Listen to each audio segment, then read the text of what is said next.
विद्यार्थियों, नमो नमः। रुचिरा भाग 2 कक्षा 7 के पाठ नंबर 3 स्वावलंबन का अर्थ जान लेने के बाद आज हम अभ्यास के जो शेष बचे प्रश्न हैं 4, 5, 6, 7 उनको करने जा रहे हैं। तो वीडियो आगे बढ़ाऊं उससे पहले आप सभी से विनम्र निवेदन कि जिसने अभी तक भी चैनल को सब्सक्राइब नहीं किया है तो सब्सक्राइब कर ले, साथ में बेल आइकन का बटन अवश्य दबाए ताकि भविष्य में आने वाली सभी वीडियोज का नोटिफिकेशन सबसे पहले प्राप्त हो सके। इसी के साथ वीडियो को लाइक कीजिए और शेयर भी अवश्य कीजिए। तो चलिए चलते हैं आज के अभ्यास के प्रश्न नंबर 4 की ओर। प्रश्न नंबर 4, मंजूषात है। मंजूषा से ये मंजूषा है। मंजूषा से अंका नाम, ये अंक लिखे हुए हैं। अंकों के कृत्य लिए पदानी पदों को चुनो। ये अंक हैं, ये पद हैं। किसके सामने कौन सा आने वाला है वो हमने लिखना है। सबसे पहले 28 मतलब अष्टाविंशति। ये अष्टाविंशति। तो यहाँ 28 के सामने क्या लिख देंगे जी? अष्टाविंशति। तो ऐसा जहां भी देख करके लिखना हो वहां पर हमें देख करके ही लिखना चाहिए ताकि कोई त्रुटि न हो, गलती न हो। 30 के लिए 63। ये आपको तभी पता चलेगा जब आपको संख्यावाची शब्द याद रहेंगे। संख्यावाची शब्द याद नहीं है तो याद कर लीजिएगा। 27 क्या होगा? सप्तविंशति। ये सप्तविंशति। तो यहाँ पर क्या आ गया जी? सप्तविंशति। यहाँ पर लिखेंगे सप्तविंशति। 7 और 20 सप्तविंशति। आगे 31 163। ये आ गया 163। संस्कृत में छोटा अक्षर पहले बड़ा बाद में आता है, जबकि अंग्रेजी में होता 31। 30 पहले 1 बाद में। 163। आगे देखते हैं 3 आगे भी हैं। ये आगे हैं 3। इन 3 को भी देख लेते हैं, समझ लेते हैं। ये है 3 कौन से हैं जी? 24 के लिए क्या आएगा? चतुर्विंशति। ये आखिरी वाला चतुर्विंशति। चलिए लिख लेते हैं चतुर्विंशति।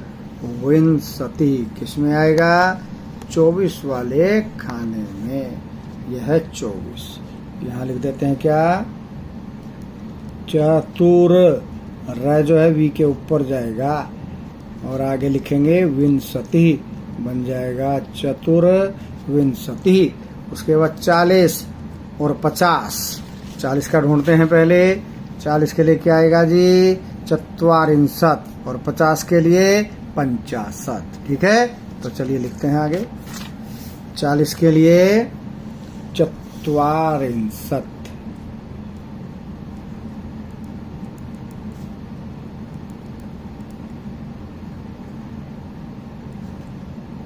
और 50 के लिए 50। चलिए आगे बढ़ते हैं। प्रश्न नंबर 5 क्या है जी? प्रश्न नंबर 5 पढ़ते हैं, जरा ध्यान से पढ़िएगा। ठीक है, प्रश्न नंबर 5 क्या है? प्रश्न नंबर 5, चित्रम, चित्र को, दृष्टवा, देखकर, मंजूषात है। ये मंजूषा से च और पदानी पदों को प्रयुज्य प्रयोग करके, मंजूषा से पदों को प्रयोग करके वाक्यानि वाक्य रचित बनाओ। अब तीनों चित्रों को जरा ध्यान से देखिए। पहले चित्र में 1 किसान, दूसरे में 2, तीसरे में 3 और यहाँ लाइन भी 3। तो इसका मतलब 3 वाक्य बनाने हैं। पहला वाक्य एकवचन का, दूसरा द्विवचन का और तीसरा बहुवचन का बनाना है। तो सबसे पहले एकवचन का बनाते हैं। यहाँ नंबर डाल दिया हमने 1। ठीक है जी।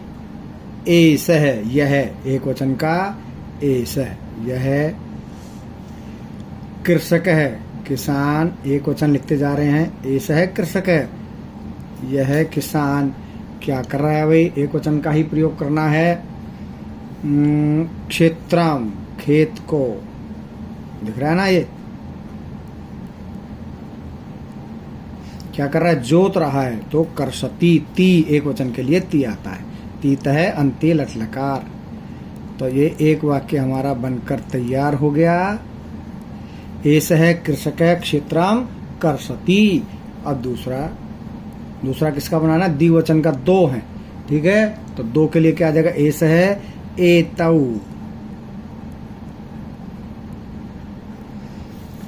एतौ, एतौ के साथ, एष है के साथ कृषक है, एतौ के साथ कृषकौ एक जैसे आएंगे, एतौ कृषकौ, ये दो किसान।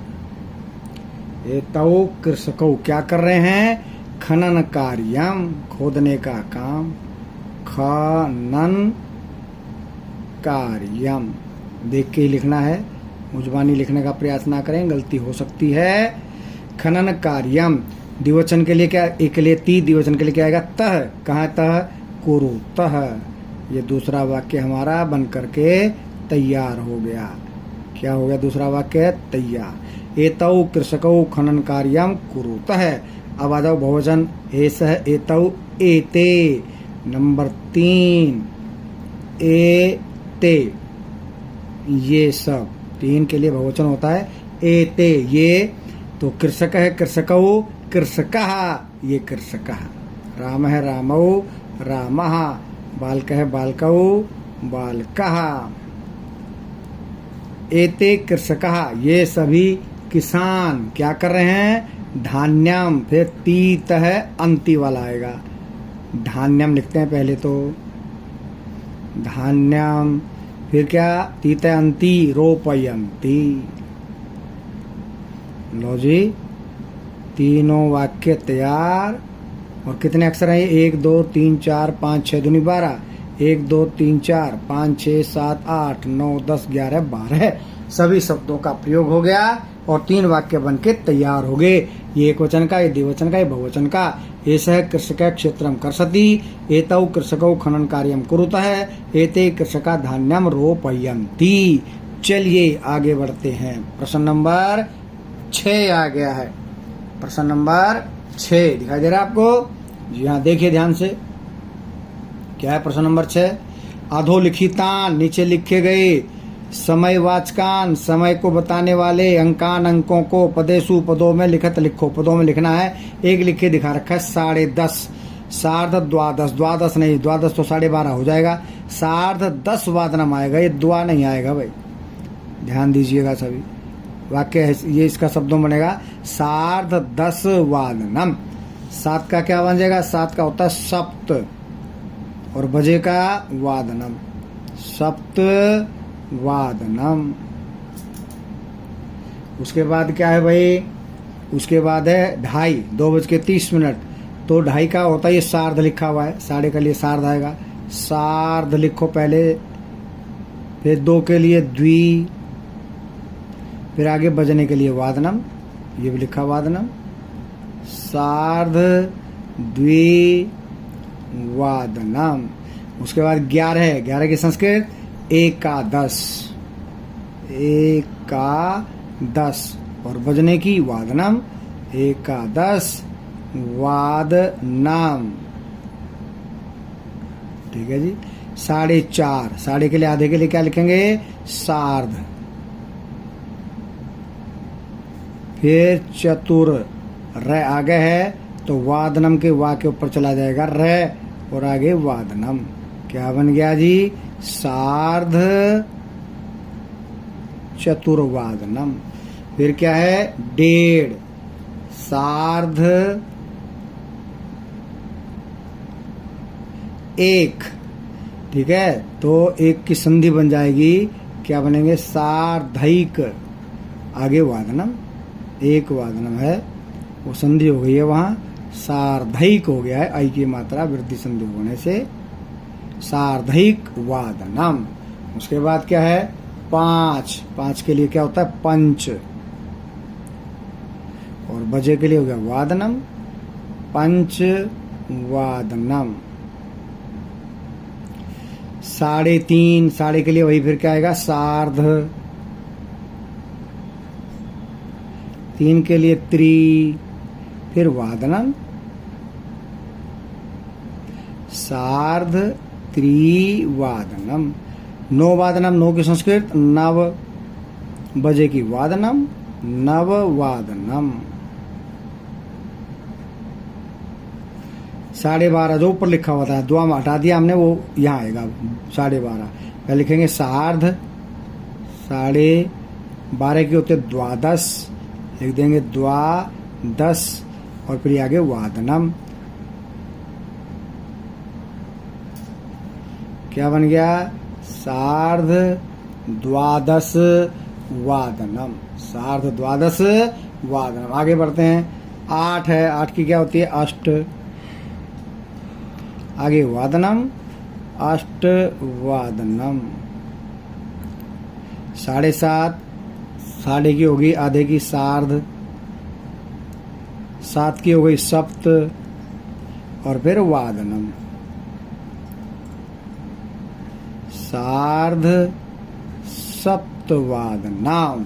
प्रश्न नंबर 6 पूरा हो गया। पहुंचते हैं प्रश्न नंबर 7 की ओर। रिक्त स्थान भरने, और जब ऊपर से रिक्त स्थान भरने हो तो बहुत सावधानी से भरने चाहिए, अन्यथा एक के स्थान पर 2 गलत हो जाएंगे। मंजूषात है, ये मंजूषा है। मंजूषा से पदानी, पदों को, चित्वा चुनकर, रिक्त स्थानानी, ये खाली स्थान, पूरियत पूरे करो। ऋतवः भवन्ति, ऋतुएं होती हैं। कितनी ऋतुएं होती हैं? 6 षड ऋतुः भवन्ति। मासा भवन्ति, महीने होते हैं। कितने होते हैं? 12 है। तो यहाँ क्या लिख देंगे? द्वादश। आगे देखिए, एकस्मिन मासे, एक महीने में, अथवा इतने दिन होते हैं, या तो 30 होते हैं या 31 होते हैं। तो लिख देंगे यहाँ 63 अथवा 163, 30 या 31 दिन होते हैं भवंती। फरवरी मास से सामान्यतः, फरवरी मास में सामान्यतः कितने दिन होते हैं? 28, अष्टाविंशति।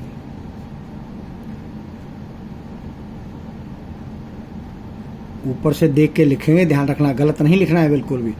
मम शरीरे, जो बच गया, 2 हस्तौस्त है, मेरे शरीर में 2 हाथ हैं। अभ्यास हुआ पूरा। अब देख लेते हैं ध्यातव्यम। ध्यातव्य में क्या लिखा? ध्यान दीजिए, ध्यातव्यम, ध्यान दीजिए।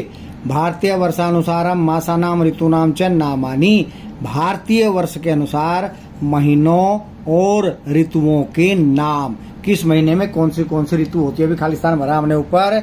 षड ऋतुएं भवन्ति, 6 ऋतुएं होती हैं। षड ऋतुएं भवन्ति हमने यहाँ लिखा है। तो अब ये 6 ऋतुएं यहाँ दिखाई हैं। किस किस महीने में होती हैं? हमारे देशी महीने हमको पता होना चाहिए। हमें तो पता है जनवरी, फरवरी, मार्च, अप्रैल, मई, जून, लेकिन हमारा महीना, सबसे पहला महीना कौन सा है? चैत्र है, वैशाख है। चैत्र के बाद बस, चलो महीना पढ़ते हैं पहले। चैत्र है, वैशाख है, ज्येष्ठ है, आषाढ़ है, श्रावण है। श्रावण कल समाप्त हो गया, कल नहीं परसों समाप्त हो गया, और आज भाद्रपद द्वितीया है, दूज है। ठीक है, श्रावण मास परसों खत्म हो गया, रक्षाबंधन के दिन। अब चल रहा है भाद्रपद, जिसमें होगा कृष्ण जन्म। ठीक है, और उसके बाद भाद्र के बाद आएगा आश्विन, जिसमें नवरात्रियां होंगी, आश्विन। फिर कार्तिक, ठीक है, कार्तिक में आती है दिवाली। फिर मार्गशीर्ष, फिर पो, ये जो है ठंड के महीने है, पोष, माघ, और फिर फाल्गुन, फाल्गुन में आती है होली। ठीक है, तो पहले 2 महीने बसंत ऋतु के, दूसरे 2 महीने ग्रीष्म ऋतु के यानी कि गर्मी ऋतु के, तीसरे यानी कि 5वां और 6वां महीना वर्षा का, सावन भादो चल रहा है आजकल, तो सावन भादो वर्षा का महीना। उसके बाद आश्विन कार्तिक, इसको बोलते हैं आसोज कार्तिक, ये सर्द महीने। मंगशीर और पो हेमंत यानी कि सर्दी के समाप्ति के महीने। माघ और फाल्गुन ये हैं शिशिर यानी कि पतझड़ के महीने। इनको हम ऐसे ही बोलते हैं चैत, बैसाख, जेठ, आषाढ़, सावन, भादो, आसोज कार्तिक, मंगशीर, पो, माह, फागण। तो आज के लिए इतना ही, मिलते हैं कल चतुर्थ पाठ के साथ। आप बने रहिए संस्कृत शिक्षा चैनल के साथ। जयतु सुर भारती।